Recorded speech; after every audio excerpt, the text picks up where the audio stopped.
नमस्कार सर्वांना, माझ्या चॅनलमध्ये तुमचं सर्वांचं स्वागत आहे. तर चला आज काही बनवते आहे मी की तुम्हाला दाखवते.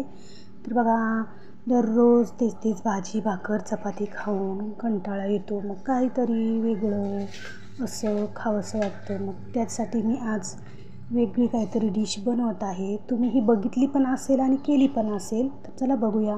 तर इकडं मी अर्धं गव्हाचं पीठ आणि अर्धं ज्वारीचं पीठ मिक्स पीठ घेतलेलं आहे. हे मिक्स पीठ दोन्ही घ्यायचं आपल्याला चाळून चांगलं. तर बघा, हे एवढं पीठ घेतलेलं आहे, तरी दोन्ही एकजीव पीठ करून घ्यायचं आहे आपल्याला.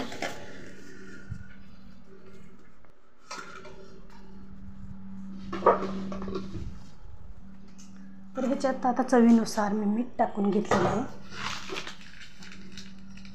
हळद, नंतर ओवा आपल्याला आवडत असेल तर टाकायचा, आणि नाही पण टाकलं तर तसं काय नाही, पण जरा चव मस्त लागते ओव्याने. तर इकडे लसूण, मीठ आणि कोथिंबीर थोडीशी मी वाटून घेतलेली आहे, ती पण मी ह्याच्यात टाकलेली आहे. तर बघा, या शेतामधून ही आपली गावरान बिना फवारलेली मेथीची भाजी आणली होती आणि सोबतच कोथिंबीर. तर ही मी बारीक चिरून स्वच्छ धुवून घेतलेली आहे. तर हे आता ह्या पूर्ण पिठात आपण टाकून घ्यायची आहे आणि ह्याला मिक्स एकदम करायचं आहे. बघा, ताजी आणि एकदम फ्रेश कोथिंबीर आणि मेथीची भाजी आहे. धुवायची काही गरज नव्हती, कारण ह्याच्यावर कोणतीच फवारणी केलेली नाही, तरी पण मी इथं धुवून घेतलेली आहे, कारण आपल्याला पालेभाज्या धुवायची सवय लागलेली असते, त्याच्यामुळे मी इकडं धुवून घेतलेली आहे. तर बघा, हे असं सर्व मिक्स करून घ्यायचं, एकजीव पीठ आपल्याला करून घ्यायचं हे मिश्रण, जेणेकरून तिखट, मीठ, हळद पूर्ण पिठाला लागते. आणि थोडीशी चवीनुसार लाल तिखट टाकायचं. ह्याच्यात टाकायचं असलं तर हिरवी मिरची पण आपण टाकू शकतो. तर मी इकडं वापरलेलं आहे लाल तिखट.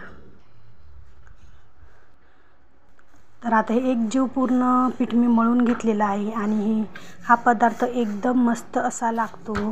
तो कोणता पदार्थ आहे ओळखा बरं? चला, आता बनवल्यास तुम्हाला समजेलच मी काय बनवलं आहे, काय करणार आहे. तर बघा, हे आपला आधीचा जुना पदार्थ गावरान पद्धतीने गावाकडची चव, गावाकडचा हा पदार्थ आहे, जेणेकरून आधीच्या सर्व बाया हा बनवत होत्या. तर ह्याला म्हणतात शेंगुळ्या. बघा, ह्याला म्हणतात शेंगुळ्या. तर मेथीच्या, कोथिंबिरीच्या, अळूच्या पानाच्या, पुन्हा भेंडीच्या पानाच्या, बऱ्याच काही जी रानामध्ये आपल्या शेतामध्ये आधीच्या गावरान ज्या भाज्या आहेत त्या भाज्यापासून ह्या बनवल्या जातात. तर एकदम टेस्टी आणि एकदम मस्त चव याची लागते. तर बघा, ह्या अशाच पूर्ण शेंगुळ्या आपण करून घ्यायच्या.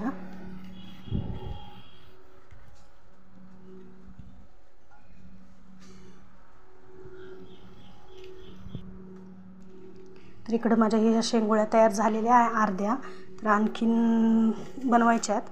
तर इकडं आपलं जिरे मोहरी टाकून मी फोडणी दिलेली आहे. बघा, काय नाही, तेल टाकायचं, जिरे मोहरी टाकायची, आणि जेवढं पाणी लागतं तेवढं पाणी टाकायचं. आणि आता आपल्याला खळखळ असं आदन येऊ द्यायचं. आदन आलेलं आहे आपल्या इकडं आपल्या पाण्याला. तर ह्याच्यामध्ये आता ह्या आदन आलेल्या पाण्यामध्ये हे टाकून घ्यायचं.